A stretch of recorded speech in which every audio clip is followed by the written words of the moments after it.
সুপ্রিয় দর্শক, আমি আফজাল হোসেন স্বাগত জানাচ্ছি সম্পাদকীয়তে। দুই ছাত্র উপদেষ্টা ও নিরাপত্তা উপদেষ্টার পদত্যাগ দাবি করেছে বিএনপি। দলটির নেতারা বলছেন, ডিসেম্বরের মধ্যে জাতীয় নির্বাচন না হলে সরকারকে সহযোগিতা করা সম্ভব হবে না।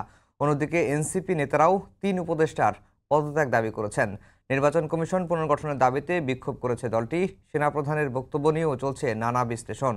সমসাময়িক রাজনীতির নানা বিষয় নিয়ে আমাদের আজকের সম্পাদকীয় স্নায়ুযুদ্ধের রাজনীতি। আর এ নিয়ে আলোচনার জন্য আমাদের সঙ্গে স্টুডিওতে উপস্থিত আছেন মেজর অবসরপ্রাপ্ত আব্দুল্লাল মাহমুদ, যুগ্ম মুখ্য সংগঠক, জাতীয় নাগরিক পার্টি, এবং গোলাম মামলা রনি, সাবেক সংসদ সদস্য। দর্শক, আপনারাও এই আলোচনায় অংশ নিতে পারেন। এজন্য আপনাদের ফোন করতে হবে টেলিভিশনে দেখার নম্বরে, এছাড়া ফেসবুকের মাধ্যমেও আপনাদের মন্তব্য পাঠাতে পারেন। আলোচনার শুরুতেই জানিয়ে দেব এখনকার প্রধান শিরোনামগুলো। হাইকোর্টের রায়কে স্বাগত জানিয়ে আন্দোলন স্থগিতের ঘোষণা ইশরাকের। দ্রুত শপথের ব্যবস্থা করার আহ্বান। 48 ঘন্টা সরকারের পদক্ষেপ পর্যবেক্ষণের পর পরবর্তী ব্যবস্থা। সাম্য হত্যার বিচার, নিরাপদ ক্যাম্পাস ও ভিসির পদত্যাগ দাবিতে দিনভর ছাত্রদলের অবস্থান। দ্রুত 3 দফা না মানলে যমুনার সামনে ব্লকেডের হুঁশিয়ারি। জনদুর্ভোগ তৈরি করে সরকারকে বেকায়দায় ফেলে ভিন্ন কিছু হাসিল করতে চায় একটি গোষ্ঠী। অভিযোগ এনসিপি নেতাদের। দিল্লির প্রেসক্রিপশনে চলতে চাইলে প্রতিরোধের হুঁশিয়ারি। ডিসেম্বরের মধ্যে জাতীয় সংসদ গঠনের রোডম্যাপ চাই বিএনপি, অন্যথায় সরকারের প্রতি সহযোগিতা অব্যাহত রাখা কঠিন, বলছেন নেতারা। নিরাপত্তা উপদেষ্টার পদত্যাগ দাবি। এবং আসামিদের গ্রেফতারের ক্ষমতা পেল আন্তর্জাতিক অপরাধ ট্রাইব্যুনালের তদন্ত সংস্থা গেজেট প্রকাশ।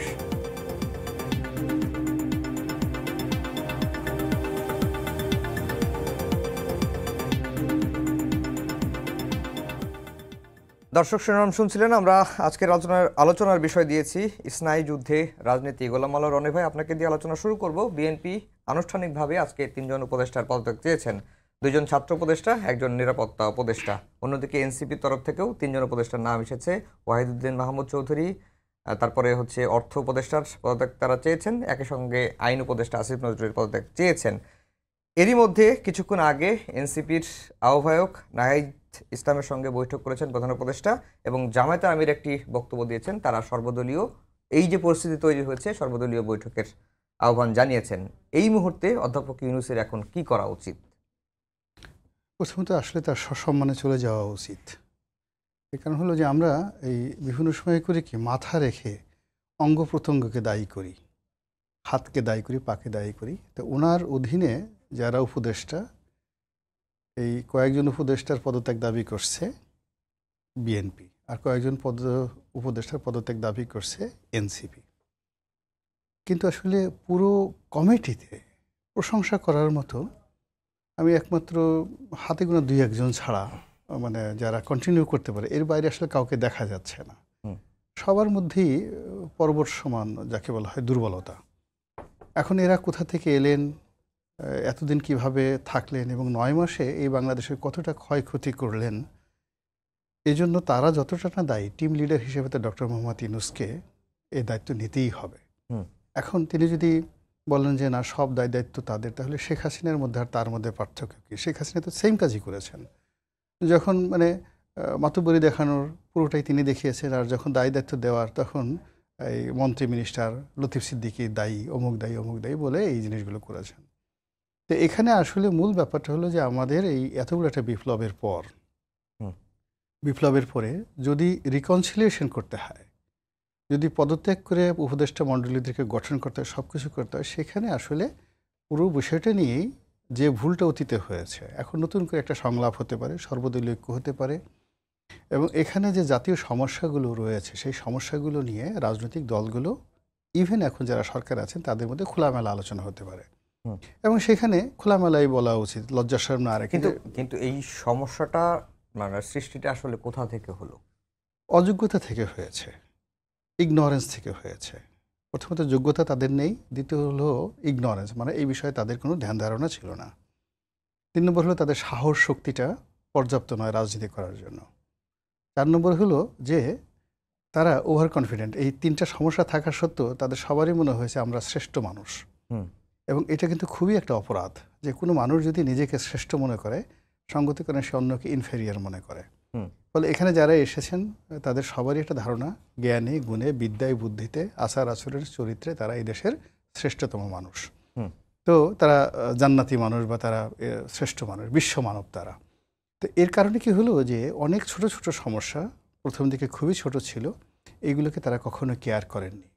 কেয়ার না করার কারণে এখন এই সমস্যাগুলো এত বড় হয়ে গেছে, এত ব্যাপক হয়ে গেছে, এগুলো সমাধান করার আর কোনো ওয়ে নাই।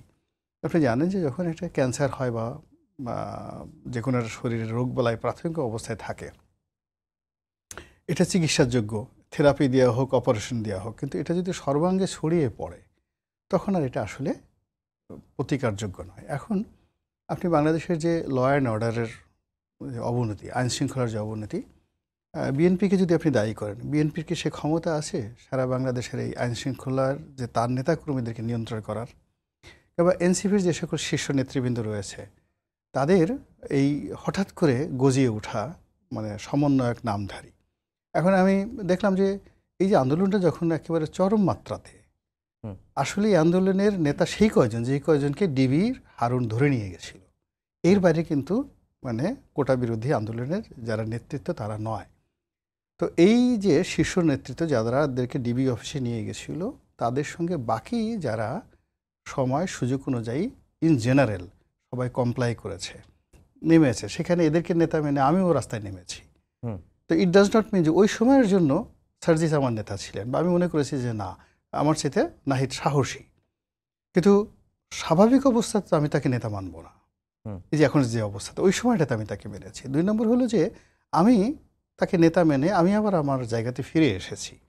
আমার কোনো লোভ লালসা, আমার মতো লক্ষ লক্ষ মানুষ আমার চেয়ে বয়সী, আমার চেয়ে ছোট, এমনকি আমার বাবার বয়সী লোকজনও কিন্তু এদেরকে নেতা মেনে রাস্তায় নেমেছিল, তারা কিন্তু যার যার জায়গায় ফিরে গেছে। আর ওই জায়গাতে যারা আন্দোলন করেনি বা আন্দোলন করেছে এরকম অসংখ্য টাউট, বাটপার, গুন্ডা, বদমায়েশ, সমাজের যত বাজে লোক টেকনাফ থেকে তেঁতুলিয়া পর্যন্ত ঢুকে পড়েছে। ঢুকে পড়ে এই যে মব, চুরি, ডাকাতি, রাহাজানি, ছিনতাই থেকে শুরু করে সব কিছু এমনভাবে আটকে গেছে। এখন নাহিদ যদি বান্দরবনে যায় কিংবা মাহফুজ যদি সেই রাঙামাটিতে যায়, সেখানে গিয়ে তাকে নিজের এই সমন্বয়কধারীর যারা লোকজন তাদের হাতে লাঞ্ছিত হয়ে আসতে হচ্ছে। এর কারণটা কি? এর কারণ হলো তারা তো সেটা নিয়ন্ত্রণ করতে পারছে না। তো বিএনপি নিয়ন্ত্রণ করতে পারছে না, তারা পারছে না। একমাত্র দল হিসেবে আমি তো মনে করি জামাত, তার চেইন অফ কমান্ড আছে, তারা তাদের নেতাকর্মীকে এখন স্টিল যদি চায় যে তারা নিয়ন্ত্রণ করতে পারে। এরপরে যদি আপনি পুলিশ ধরেন, সেখানে তো সেনাবাহিনীর প্রধান যিনি বলেছেন যে একমাত্র চেইন অফ কমান্ড বলতে রাষ্ট্রীয় সংস্থাগুলোর মধ্যে একমাত্র সেনাবাহিনী অক্ষত আছে এখন পর্যন্ত। বাকি যে সকল অর্গান রয়েছে রাষ্ট্রের সবগুলো একেবারে আইদার কন্টামিনেট হয়ে গেছে, অথবা ব্রোকেন হয়ে গেছে, অথবা dent or paint or bent. মানে বেন্ট হলো মাথা নুয়ে আনুগত্য প্রকাশ করা। অনেক ওসি এসপি গিয়ে দেখবেন যে স্থানীয় যারা নেতাকর্মী তাদের দাবিদারি করছে, এটাকে বলা হয় বেন্ট। অনেক ডেন্ট, যাদের হৃদয় ভেঙে গেছে, ফুটো হয়ে যাওয়ার অবস্থা, এরকম অনেক সরকারি কর্মকর্তারা হয়ে গেছে। তো অনেক রুইন্ড হয়ে গেছে যে এই জীবন আর কিছু হবে না, বাকি যে কদিন আছে বেতন ভাতা নিয়ে কোনো মতে কবরে যেতে পারলে বাঁচি। তো এই অবস্থাতে এখন এটা রিকনসিলিয়েশন করে ডিসেম্বর মাসে কিভাবে নির্বাচন করবে, কারা করবে, তারপরে শেষে কারা জিতবে, কারা পরাজিত হবে, আমি তো এর মধ্যে কোনো রকম 1% পসিবিলিটিস দেখছি না। বরং দিন যত যাচ্ছে এর মধ্যে যদি আমরা এখনও পর্যন্ত আমাদের সমস্যাগুলো অ্যাসেটেন করতে না পারি, সমস্যাগুলো হলো এখানে যারা স্টেক হোল্ডার আছে, স্টেক হোল্ডার আওয়ামী লীগ তো এখন আর ফিল্ডে নেই, তারা তো সবাই পলাতক, তাদের বিচার হচ্ছে। বাকি যারা স্টেক হোল্ডার আছে সব দল, প্রত্যেকটা দলকে আগে সেই ট্রুথ কমিশনে মতো গিয়ে বলতে হবে যে আমার এই 7 মাসে 9 মাসে আমার এই ভুল হয়েছে, আমার দলের এই লোক অন্যায় করেছে, এই লোকগুলোর বিরুদ্ধে রাষ্ট্র ব্যবস্থা নিয়ে আমি সুপারিশ করছি, আমি তালিকা করে দিচ্ছি আমার জামাতের এই কজন লোক, আমার বিএনপির এই কজন লোক, আমার এনসিপির এই কজন লোক এরা করেছে। ডক্টর মোহাম্মদ ইউনূসের বলা উচিত যে আমার বংশের এই কটা লোক, আমার গ্রামীণ ব্যাংকের এই কটা লোক, আমার গ্রামীণ ফোনের এই কটা লোক এই কয়দিন তাদের যে নর্মাল ডিউটির বাইরে গিয়ে যে কর্মকাণ্ড করেছে আমাকে আসলে এখানে বিব্রতকর অবস্থায় ফেলেছে। একইভাবে অন্যান্য যারা উপদেষ্টা, আমি দেখলাম অনেক উপদেষ্টা তাদের সম্পর্কে বদনাম নেই, কিন্তু তাদের বাবাদের সম্পর্কে বদনাম আসছে, চাচাদের সম্পর্কে। আপনার কাছে আবার আসবো, এই বিষয়গুলো রিকনসিলিয়েশন দরকার। একটু মাহমুদ ভাইয়ের কাছ থেকে যেতে চাই যে আপনারা এখন বলছেন আজকে বেশ কয়েকজন আপনাদের এনসিপির একবারে শীর্ষ নেতা স্ট্যাটাস দিচ্ছেন, তারা বলছেন যে বিভাজন মিটিয়ে ফেলতে হবে, ফ্যাসিবাদ বিরোধী যে ঐক্য তৈরি হয়েছিল সেই ঐক্য আবার ধরে রাখতে হবে দেশের স্বার্থে। অন্যদিকে শিবিরের একজন নেতা সাদেক কায়েম তিনিও বলছেন যে জুলাইয়ের গাদ্দারদের আহ্বানে নয়, বরং নিজ নিজ তাগিদে দেশের স্বার্থে আমাদের ঐক্যবদ্ধ থাকা প্রয়োজন। এবং আজকে একটি খবর দেখলাম, বেশ কয়েকটি গণমাধ্যমে এসেছে, মানবজমিনেও দেখলাম যে প্রধান উপদেষ্টা ছাত্র উপদেষ্টাদের ডেকে বলেছেন যে তোমরা সংযত হও, না হলে আমি পদত্যাগ করব। তো হঠাৎ করে এই বিভাজনটা তৈরি করেছিল কারা? অনেকেই তো বলছেন আপনাদের দিকেই বেশি ইঙ্গিত যে এনসিপি এবং এনসিপির মদতপুষ্ট বা সমর্থনপুষ্ট দুজন ছাত্র উপদেষ্টা এগুলো মাধ্যমে এই বিভাজন তৈরির জন্য দায়ী। ধন্যবাদ আপনাকে। শুভেচ্ছা আমার সহলোচক শ্রদ্ধেয় রনি ভাইকে এবং দর্শক শ্রোতা যারা শুনছেন সবাইকে শুভেচ্ছা জানাচ্ছি।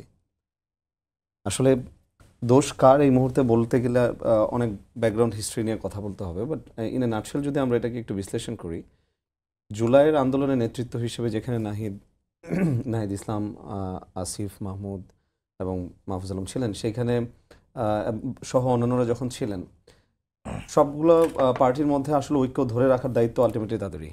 এটা লেমেনলি আমাদেরকে প্রথমে বুঝতে হবে।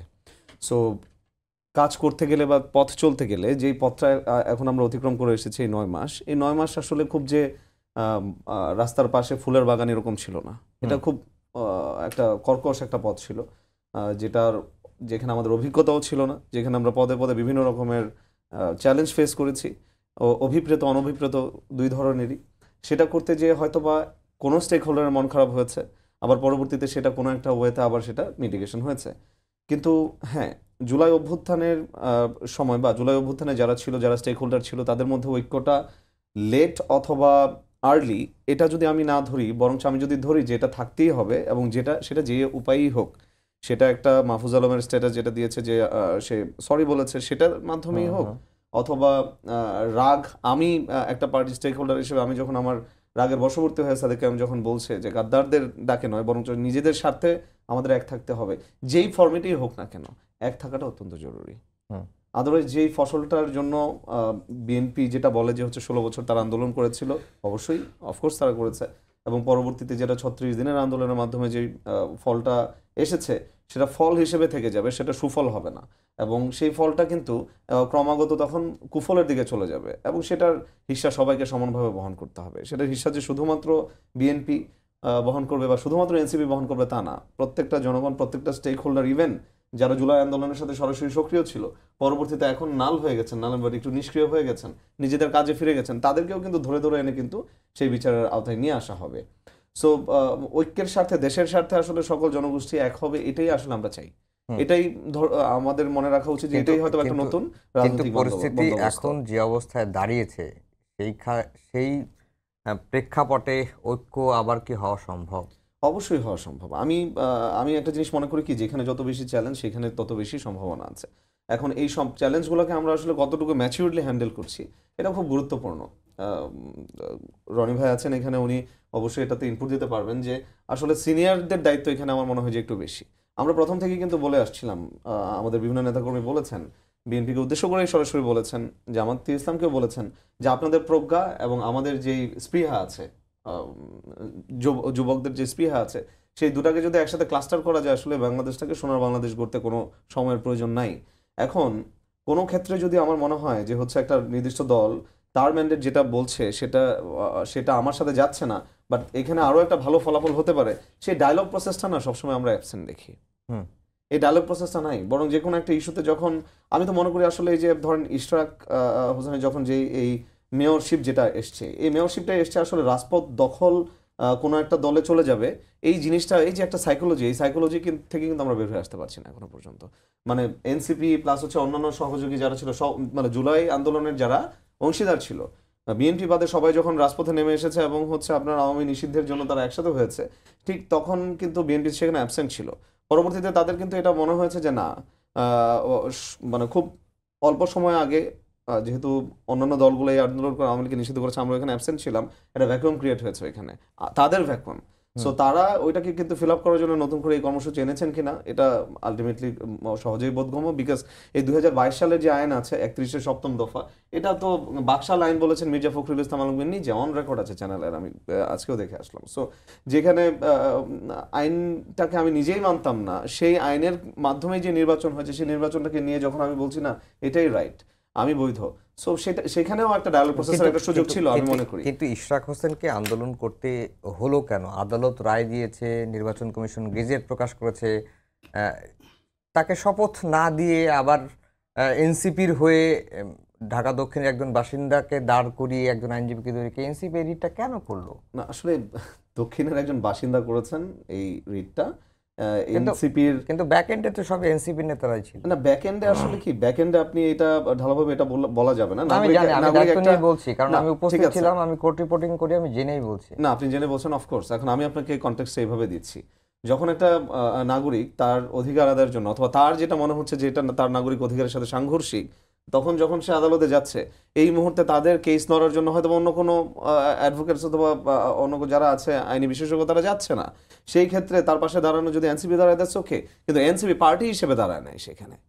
That was not NCP as a party. NCP তো পার্টি স্টেটমেন্টে বলে নাই যে ইশরাকের আন্দোলনের বিরুদ্ধে আমরা আছি। সেখানে এনসিপির যদি কোনো দায়িত্বশীল ব্যক্তি অথবা কমিটির কেউ যদি ওইখানে যে অ্যাসিস্ট করে, এবং সে যদি হয়ে থাকে কোনো advocate, let it be his advocacy, আমি সেটাকে ওইভাবে দেখবো। সো ওইখানে সরাসরি এনসিপির অংশগ্রহণটা এখানে আমি বলবো না, ঠিক আছে। আমি এটাও আবার বলতে চাই যে হচ্ছে এখানেও একটা আলোচনার সুযোগ ছিল বলে মনে, আমি এনসিপির পার্টিম্যান হিসেবে আমি এটা মনে করি যে এনসিপি অথবা হচ্ছে অন্যান্য রাজনৈতিক যারা ওইখানে স্টেক হোল্ডার ছিল, যে যিনি এটা মামলা করেছেন তিনি সহ বাকি যারা ছিল, ইশরাক এবং তার স্টেক হোল্ডার যারা আছে, তারাও এখানে আলোচনা করতে পারতেন। Because Ishraque Hossain as a material আমরাও সবসময় জেনে এসেছি বা এখনো মনে করতে চাই যে হচ্ছে উনি একজন উদীয়মান নেতৃত্ব, যিনি কিনা আসলে দেশপ্রেম যার মধ্যে আছে। সো ওনাকে যখন আসলে একটা রাজনৈতিকভাবে, আমি মনে করি যে হচ্ছে রাজপথ দখল অথবা আমার যে একটা কর্তৃত্ব আছে, আমি যেটা বলবো সেটাই যে হতে হবে, সেই জিনিসটা স্টাবলিশ করার জন্য যখন এরকম একটা আন্দোলন হয়, তখন এটা খুবই দুঃখজনক। কিন্তু ইশরাকের আন্দোলনে কি নতুন? এর আগেও তো আমরা দেখেছি যে আমি যেটা চাচ্ছি সেটাই হতে হবে। যমুনার সামনে আন্দোলন হচ্ছে, শাহবাগে আন্দোলন হচ্ছে। এখন আপনি একটা জিনিস কি, 5-10 দিন বাকি আছে একটা সিটি কর্পোরেশন নির্বাচন, যেটা কিনা আমি নিজেই বলছি 2022 সালে আইন, ওইটার কোনো নির্বাচন আমি মানি না, কিন্তু প্রার্থিতা মানি। This is one. আরেকটা হচ্ছে 16 বছর তারাই যাদের মাধ্যমে নির্যাতিত নিষ্পেষিত হয়েছে বিভিন্ন রাজনৈতিক দলগুলো, তাদেরকেই আবার হচ্ছে যখন নিষিদ্ধ করার জন্য যে আন্দোলনটা, সেখানে যেখানে আবার জুলাইয়ের সকল স্টেক হোল্ডার উপস্থিত ছিল, আমি নিজে ছিলাম শাহবাগে, আমি দেখেছি গ্রুপ হয়ে আন্দোলন করেছে সবাই এখানে, হ্যাঁ, কিন্তু দিন শেষে সবার ম্যান্ডেটটা একই ছিল। এখানেও কিছু ভুল বোঝাবুঝি আছে, এটা হবেই, that's very natural, that's okay. So এখানেও কিন্তু এই দুইটা জিনিস কিন্তু আকাশ পাতাল তফাৎ, আওয়ামী নিষিদ্ধের আন্দোলন এবং হচ্ছে আন্দোলন। জি রনি ভাই, যেটি মাহমুদ ভাই বললেন যে আওয়ামী লীগ নিষিদ্ধের যে আন্দোলন হয়েছিল, সেই আন্দোলনে বিএনপি পার্টিসিপেট করেনি শাহবাগে গিয়ে। এখন ইশরাকের মেয়র ইস্যুতে তাদের দলকে চাঙ্গা করার জন্য বা দেখানোর জন্য বলছি যে এই আন্দোলন কি হয়ে থাকতে পারে, আপনার কাছে কি তাই মনে হয়? কাছাকাছি, আবার মনেও হয় আবার মনেও হয় না। আচ্ছা, মানে আমার কাছে প্রথমে যেটা মনে হয় যে আওয়ামী লীগ নিষিদ্ধ করার ব্যাপারে বিএনপি এবং জামাতের প্রথম থেকে একটা স্ট্যান্ড ছিল।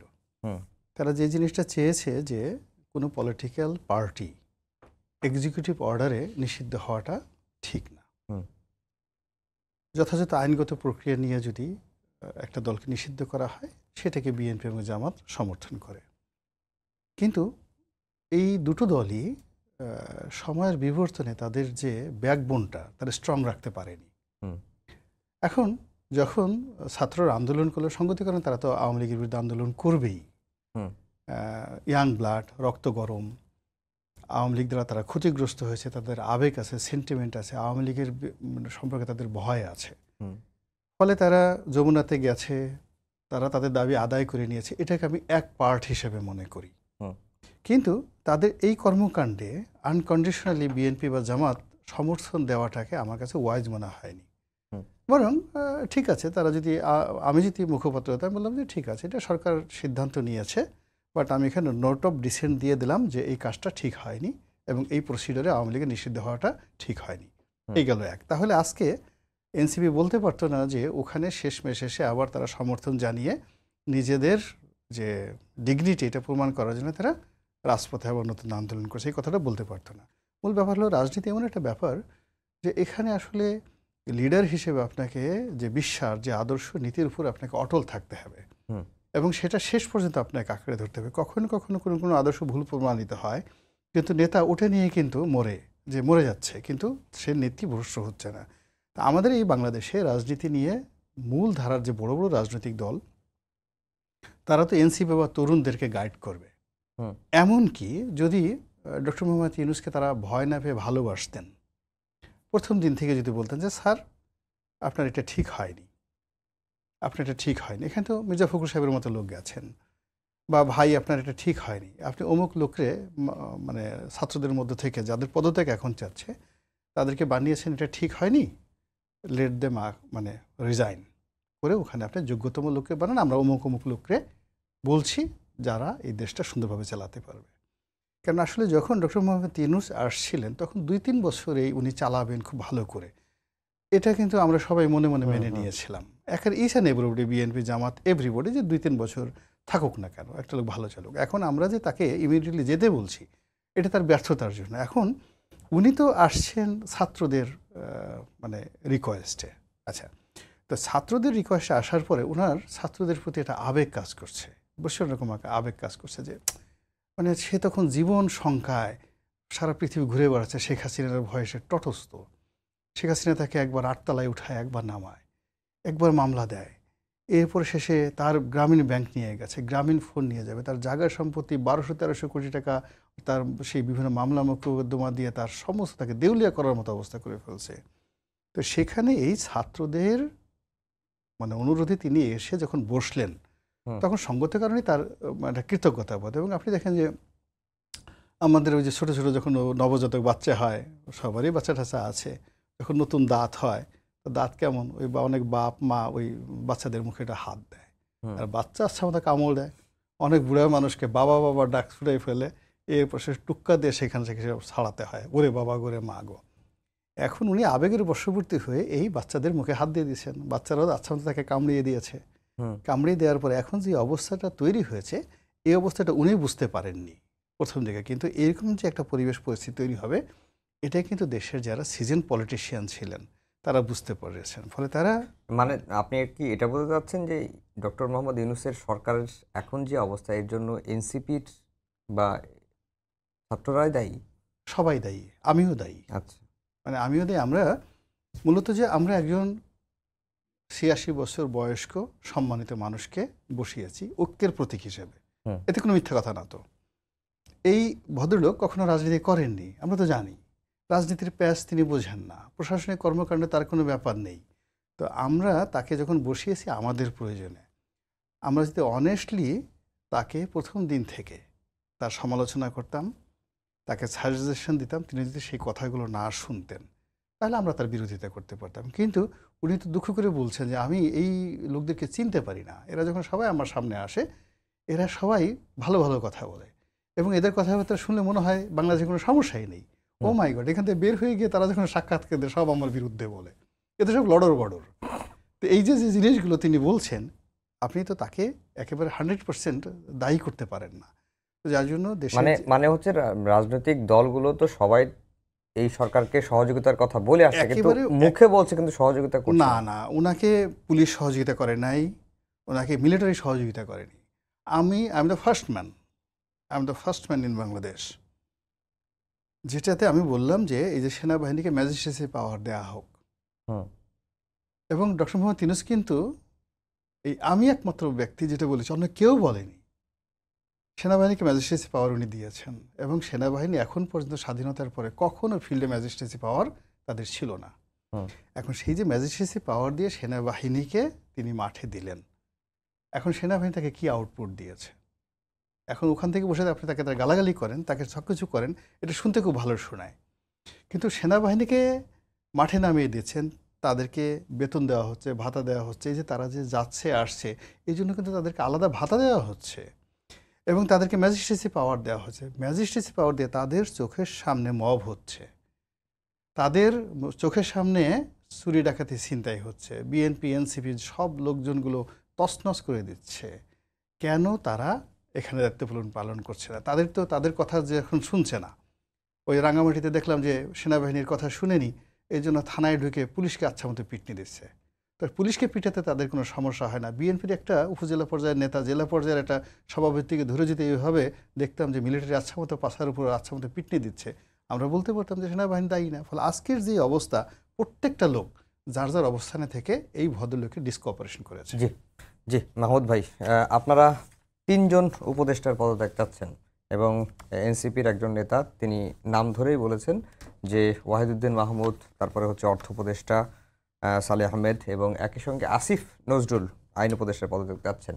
ঠিক কি কারণে হঠাৎ করে আসিফ নজরুল আপনাদের এত অপ্রিয় হয়ে গেল? কিছুদিন আগেও তো দেখলাম যে আসিফ নজরুলের প্রশংসায় আপনারা পঞ্চমুখ, বা অর্থ উপদেষ্টা এই কাজ করেছেন, পাচারকারীদের ধরছেন, এই করছেন ওই করছেন, ওয়াহিদুদ্দিন মাহমুদের নানা রকম প্রশংসা।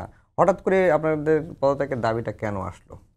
আচ্ছা, পদত্যাগের দাবি আমার মনে হয় যে পার্টি প্যাডে এখনো পর্যন্ত কোনো ধরনের ডিক্লারেশন এরকম হয়নি। না, না, সো দায়িত্বশীল জায়গা থেকে কোনো নেতা যদি বলে থাকেন, অফকোর্স সেটা উনি বলেছেন, সেটা এই মুহূর্তেই এটা পার্টিস্টেন্স, সেটা আমি বলতে চাচ্ছি না, number one on record. Okay, আর নাম্বার টু হচ্ছে আসলে আপনি যদি আপাত দৃষ্টিতে জাস্ট এটা বিচার বিশ্লেষণ করলে বোঝা যায়, মানে খুব বেয়ার আইসতে আমরা বুঝি জুলাই সনদ যে জিনিসটা নিয়ে সবার এত আগ্রহ, জুলাই যারা স্টেক হোল্ডার ছিলেন, আপনারাও ছিলেন, সবার কিন্তু জুলাই সনদ নিয়ে একটা বড় ধরনের আকাঙ্ক্ষা ছিল বা এখনো পর্যন্ত আছে। এই জুলাই সনদ বাস্তবায়নের প্রধান অন্তরায় আমরা যারা আছি আমরা মনে করি আসিফ নজরুল উপদেষ্টা ওনার যে ভূমিকা পালন করার কথা ছিল সেটা উনি আসলে ওইখানে দ্বৈরথ ভূমিকা পালন করেছেন। ওইখানে এই সনদটাকে ডিলে করার পিছনে যদি কারো কারণ থাকে সেটা হচ্ছেন জনাব আসিফ নজরুল সাহেব। সো যেই রক্তের বিনিময়ে আসলে এই এত কথাবার্তা হচ্ছে সংস্কার নাকি নির্বাচন, সেই রক্ত যারা দিয়ে গেল বা সেই যেই একটা আন্দোলনটা ছিল, যে মুভমেন্টটা ছিল, সেটাকে সনদ দিতে যদি আসলে আমার এত কৃপণতা থাকে, আমার এত চিন্তা ভাবনা থাকে, তাহলে তো আমার মোটিভটা নিয়ে আসলে টোটাল আমাকে ব্যক্তিগতভাবে ওনার কোনো কি মোটিভ সেটা নিয়ে কথাবার্তা বলতে হবে। অলরাইট, সো এরকম কিছু কিন্তু এসেছিল একটা সময়, আপনারা জানেন যে হচ্ছে কোনো একটা কথোপকথনে আসিফ মাহমুদ বলেছিলেন যে যখন কে প্রধান উপদেষ্টা হবে, যখন ডিসকাশন হচ্ছিল, তখন কিন্তু আসিফ নজরুল সাহেবের কথা এসেছিলেন কোনো একটা স্টেক হোল্ডারের কাছ থেকে।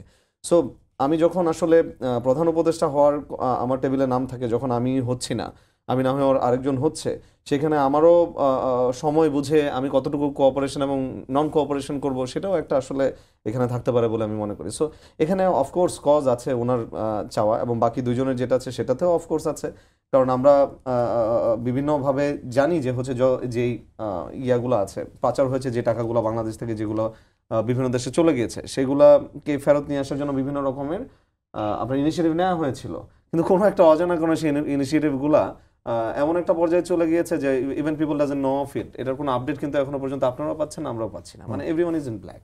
সো এত বড় একটা ইস্যুগুলা যখন থাকবে, এবং এটাও স্পষ্টত অনেক কর্নার থেকে আমরাও শুনেছি এবং সবাই জানেন যে হচ্ছে তাদেরকে যারা রিকমেন্ডেশন করেছেন, অর্থাৎ বিএনপি রিকমেন্ডেশনে যারা এসেছে, সো তারা তো তাদের কি পক্ষপাত দুষ্ট হবে। এখন দেখেন, আমি যে কিছুক্ষণ আগে যেটা বলছিলাম, ডায়ালগ প্রসেসটা কেন জরুরি, এই যে ব্লেম গেম যেটা হয়, ব্লেম গেম এখন আমি সরাসরি আমার এগেনস্টে আমি হয়তো হয়ে যাচ্ছে এই জিনিসটা। আমি বলছি 3 জন উপদেষ্টাকে পদত্যাগ করার জন্য, বিএনপি বলছে 3 জন উপদেষ্টাকে পদত্যাগ করার জন্য। তার মানে এর চেয়ে তো ভালো তো পুরো উপদেষ্টা পরিষদ যেটা আছে সব এগুলো বিদায় করে দেন, দেশ মানে ফি সাবিলিল্লাহর মতো চলবে, এবং হচ্ছে ধরেন ফ্যাসিস্ট যারা দেশের বাইরে চলে গেছিল ভিসা দিয়ে দিন, চলে আসুক, রাজনীতিতে জয়েন করুক। এটা এরকম হয়ে যাচ্ছে এখন। সো আসলে এই যে পদত্যাগ তার মানে হচ্ছে এটাতে বোঝা গেল এই দুইটা স্টেটমেন্ট, অর্থাৎ এনসিপি আমাদের থেকে যে 3 জনের কথা বলা হচ্ছে এবং বিএনপির পক্ষ থেকে যে 3 জনের কথা বলা হয়েছে, তার মানে আমাদের স্টেক হোল্ডার সরকারে আছে, তবুও যখন একটা বড় দল হিসেবে যখন বলছে তাদেরকে পদত্যাগ করতে হবে এই উপদেষ্টাদের, তখন আমাদের পক্ষ থেকেও যিনি নেতৃত্ব আছেন একজন, উনি বলেছেন যে হচ্ছে ওনারাও আছেন পদত্যাগ করার মতো, এটা স্মরণ করিয়ে দেওয়া আসলে। হ্যাঁ, সো এই জিনিসটা আসলে আমি আবারও মনে করি, আমার দায়িত্বশীল জায়গা থেকে আমি মনে করি dialogue process is very important এই সকল ক্ষেত্রে। কারণ প্রফেসর ডক্টর মোহাম্মদ ইউনূস যুগে যুগে আসবেন না। আমার বয়স খুব বেশি নয়, 36+। ভাই অনেক সিনিয়র মানুষ, উনি নিজেও আমি শিওর যে অ্যাগ্রি করবেন যে আমরা আসলে আরেকটা প্রফেসর মোহাম্মদ ইউনূসকে দিয়ে রাষ্ট্র পরিচালনা অথবা রাষ্ট্রকে একটা বেসিক কাঠামোতে নিয়ে আসার মতো সুযোগ আমরা আসলে কবে পাবো, এটা নিয়ে আসলে আমার ব্যক্তিগতভাবে অনেক সন্দেহ আছে। বিকজ আমার নীতি নির্ধারণীতে যারা আছে, আমি তো আমার নিজের একটা উজ্জ্বল ভবিষ্যৎ রেখে ভাই রাজনীতি করতে আসছি। এখন আমার যেই প্রমোশন প্লাস এভরিথিং রিলেটেড ছিল, ওইখানে তো আমি জানি এটা হ্যাম্পার্ড হবে অটোমেটিক্যালি। সো যেই উদ্দেশ্যটা নিয়ে আসা সেটা হচ্ছে প্রফেসর ডক্টর মোহাম্মদ ইউনূসের মতো একজন মানুষ যখন হচ্ছে রাষ্ট্রের বেসিক কাঠামোটা ঠিক করার জন্য অথবা এই রাজনৈতিক যে অপসংস্কৃতিটা আছে এগুলাকে সরিয়ে একটা ভালো সংস্কৃতিকে নিয়ে আসার জন্য চেষ্টা করা হচ্ছে, ঠিক তখনই যখন আসলে এরকম ভেদাভেদ এবং হচ্ছে আমি বলবো কিছুটা কাদা ছোড়াছুড়ি এবং কিছুটা দখলদারিত্বের পর্যায়ে চলে যায়, এটা অত্যন্ত দুঃখজনক। সেই ক্ষেত্রে আমি মনে করি এনসিপির পক্ষ থেকে এখনো পর্যন্ত ওইরকম বিধ্বংসীভাবে নিজের দলের ম্যান্ডেট আদায় করার জন্য বিধ্বংসী কোনো ধরেন রাস্তাঘাটে কোনো অ্যাক্টিভিটিস আমরা এখনো পর্যন্ত করি নাই। আপনি যদি বলে থাকেন হ্যাঁ নির্বাচন কমিশনের ব্যাপারে আমরা কথা বলেছি, বিক্ষোভ কর্মসূচি ছিল অল্প সময়ের জন্য 2 ঘন্টা, এরপর কিন্তু চলে গিয়েছে। কিন্তু পার্টিরকে জানান দেওয়ার জন্য, পার্টির আমার ক্ষমতাকে জানান দেওয়ার জন্য যখন রাস্তাঘাট বন্ধ করে 5-6 দিনের জন্য একটা জাস্ট ক্ষমতা নেওয়ার জন্য যখন আমরা এই কাজগুলো করি এবং পরবর্তীতে ঢালাওভাবে উপদেষ্টাদের আমরা পদত্যাগ দাবি করি, তার মানে এখানে বোঝাই যাচ্ছে যে একটা বড় ধরনের অনৈক্য আছে। এবং এই অনৈক্য যদি ঠিক না হয় আমাদের নিজেদের মতো কথা বলে এবং এখানে থার্ড পার্টি যে এন্টার করবে এর কোনো মিনিমাম কোনো সন্দেহ আমি মনে করি। রনি ভাই, আপনার কাছে 2টি প্রশ্ন। প্রথম কথা হচ্ছে যে সেনাপ্রধান বলেছেন যে তারা জানুয়ারিতে একটি নির্বাচিত সরকার দেখতে চান, এটি একটি দিক। আর এনসিপির যদিও দলীয় প্যাডে এখনও 3 জন উপদেষ্টার পদত্যাগ চায়নি এবং তারাও নেতারা বলছেন 3 জন উপদেষ্টার পদত্যাগ চেয়েছেন, বিএনপিও 3 জন উপদেষ্টার পদত্যাগ চেয়েছেন। বাকি পদত্যাগ, তাহলে বাকি উপদেষ্টারা আসলে কাদের সুপারিশে এসেছেন বলে আপনার কাছে মনে হয়? 2টি প্রশ্ন। প্রথমত সেনাপ্রধান ডিসেম্বরে নির্বাচন দিতে বলছেন বা চাচ্ছেন বা হওয়া উচিত, এটার কোনো বেসিস তো আমি দেখছি না। এই কারণ হলো এখন যে অবস্থা, আপনি দেখেন IMF এর সাথে আমাদের প্রবলেম যাচ্ছে, এই যে কারণে উনি বলতে পারেন নাই। এই যে সালেহ সাহেব আজ IMF এর সাথে যে প্রবলেমগুলো, এই প্রবলেমগুলো উনি হ্যান্ডেল করতে পারেনি। ফলে দেখেন পুরো জাতীয় রাজস্ব বোর্ড, IMFকেও আমরা এখন রেডি করতে পারিনি, জাতীয় রাজস্ব বোর্ড কলম বিরতি হয়ে এই কয়েক মাসে যে রাজস্বের ঘাটতি হলো, ফলে আসলে তার এখানে থাকা উচিত না। ফলে আজকের যে অর্থনৈতিক এই দুরবস্থা, তার জন্য তো সালেহ সাহেবকে দায়িত্ব নিতে হবে। সেকেন্ড থিং হলো যে একজন স্বরাষ্ট্র উপদেষ্টা চলে আসছেন, এখন সবাই তার ব্যাপারে কিন্তু ডিসঅ্যাগ্রি যে না উনি ভালো মানুষ, নামাজ কালাম পড়া সব কিছু ঠিক আছে, কিন্তু ইটস নট এ ফিট, এখানে বরং ওই ব্রিগেডিয়ার সাখাওয়াত থাকলে ভালো হতো। অনেক সবাই কথাগুলো বলার চেষ্টা করছেন। আসিফ নজরুল সম্পর্কে আমাদের ডিপার্টমেন্টের বড় ভাই, তো আমার কাছে বক্তব্য হলো যে ইশাকের যে সমস্যাটা এটা আসিফ নজরুলের জন্য হয়েছে। আচ্ছা, উনি ধরেন একটা ডিলে করলো, 15 তারিখে তো লাস্ট ডেট ছিল। তা ওনাকে যদি আসিফ যেদিন, মানে আমি যদি তার জায়গায় হতাম তাহলে আসিফ কী করতো, ও যেই দিন হয়েছে সেই দিনে তাকে ফুলের মালা দিয়ে বরণ করে নিতাম। ফুলের মালা বরণ আমি বরং আইন মন্ত্রণালয় থেকে বলতাম যে আজকে গ্যাজেট প্রকাশ করো, নোটিফিকেশন করে তাকে ওখানে বরণ করে নিতাম। বরণ করে নিয়ে 15 তারিখে তাকে বলতাম আসসালামু আলাইকুম, কারো কিছু বলার ছিল না। তাহলে কি হতো? এখন তুমি যদি আসতে চাও, বিএনপি তোমাকে অফার দেখ, আমরা তোমাকে প্রশাসক হিসেবে নিয়োগ দেবো, but the offer must be come from BNP officially, যে আমরা ইশাককে চাই প্রশাসক হিসেবে, কোনো অসুবিধা নেই। তা আমরা যদি বিএনপি যদি অফার দিত যে ঠিক আছে আমরা তাবিত আওয়ালকে প্রশাসক হিসেবে চাই, তাহলে ডক্টর মোহাম্মদ ইউনূসের তো আপত্তি থাকার কথা না। যে ছেলে এখন বা যে এখন উত্তর সিটি কর্পোরেশনের প্রশাসক হিসেবে আছে, তার চেয়ে কি তাবিত আওয়াল অনেক দিকে ভালো না? বা এখন যে ধরেন যে একজন এডিশনাল সেক্রেটারি যদি এখানে সিইও হিসাব হয়, তার চেয়ে ইশাক ভালো না? কিন্তু কি হলো, তখন মেয়রের পরিবর্তে প্রশাসক হিসেবে আসলো। এই জিনিসগুলো পলিটিক্যালি হ্যান্ডেল করা যেত এবং লিগ্যালি ফেস করা যেত, কিন্তু এই জিনিসগুলোতে ডিলে করার কারণে এই ইশাক গিয়া দেখা গেল যে আসিফ নজরুল সাহেবের সাথে দেখা করার জন্য দিনের পর দিন, ঘন্টার পর ঘন্টা মন্ত্রণালয়ে বসে থাকছে, তাকে ডিউ রেসপেক্টও পে করা হয়নি, ঘন্টার পর ঘন্টা সেখানে বসে থাকছে। কেন এরকম হবে? মূল ব্যাপার হলো যে এই জিনিসগুলোর জন্য তো এখন কাউকে দায়ী করতে হবে এবং কাউকে না কাউকে নিতে হবে। 2 নম্বর হলো আমরা সেনাপ্রধানকে সবাই খুব সমীহ করছি, মূলত বিকজ তার হাতে লাঠি আছে, ক্ষমতা আছে, পাওয়ার আছে, এই জন্য তাকে সমালোচনা করি না। কিন্তু মূল ব্যাপারটা হলো যে আমাদের কিন্তু এখন ফার্স্ট ডেতে পুরো জাতি কুল হয়ে গিয়েছিল যখন তিনি বলেছিলেন যে ডোন্ট ওরি, আমি আপনাদের দায়িত্ব নিতেছি, দায়িত্ব সব কিছু করছি। কিন্তু সেই দায়িত্বের যে জায়গাটি, সেই জায়গাটির কোনো একটা জায়গাতে উনি এখন পর্যন্ত রেসপন্সিবিলিটি নিয়েছেন, বিকজ আইন তার হাতে। পুলিশ কোনো একটা এমন একটা জায়গাতে আছে যেখানে এসপি বলেন যে ওই এলাকার লেফটেন্যান্ট কর্নেল থেকে শুরু করে যারা আছেন দায়িত্বে, তাদের দায়িত্বও অবহেলা করেছে বা তার কথা শুনেনি কোনো ডিসি সাহেব। তো এখন সেই জায়গাতে তিনি একটা জায়গাতে পারফরমেন্স করতে পারেননি এখন পর্যন্ত। This is the reality. এখন আবেগ দিয়ে তো চলতে হবে না, সে পারফরমেন্স করতে পারেনি, না পেরে এখন তিনি যদি বলেন ডিসেম্বরে নির্বাচন, বিশ্বাস করেন ইলেকশন ঘোষণা করার সাথে সে খুনে হয়ে যাবে হাজার হাজার মানুষ। আমরা তো ইলেকশনে আমরা সেই কি বলবো 91 থেকে আমি ইলেকশন করছি। আমাদের পরিবারের নিজের ইলেকশন, বাবার মানে চাচার ইলেকশন, মামার ইলেকশন, এগুলো সব করে আসছি। করার পরে এখানে যে পরিস্থিতি তৈরি হয়, এখন যেখানে সেনাবাহিনী দেখলে মানুষ ভুয়া ভুয়া করতেছে, সেনাবাহিনীর সাথে গাড়ি পোড়াই দিচ্ছে, সেখানে এরকম ল অ্যান্ড অর্ডারটা ইন ফেভারে না আসা পর্যন্ত, যতক্ষণ না পর্যন্ত পুলিশ, সেনাবাহিনী, বিজিবি সম্পর্কে মানুষ এটা রনি ভাই আমাদের সময় না হবে, ততদিন পর্যন্ত ইলেকশন আমি I do not G, like. Mohammad ভাই সময় আর দিতে পারলাম না, আমাদের সময় শেষ। সবাইকেই ধন্যবাদ জানিয়ে শেষ করছি। আমাদের আজকের সম্পাদকীয় আগামীকাল আবারও দেখা হবে একই সময়ে। শুভরাত্রি।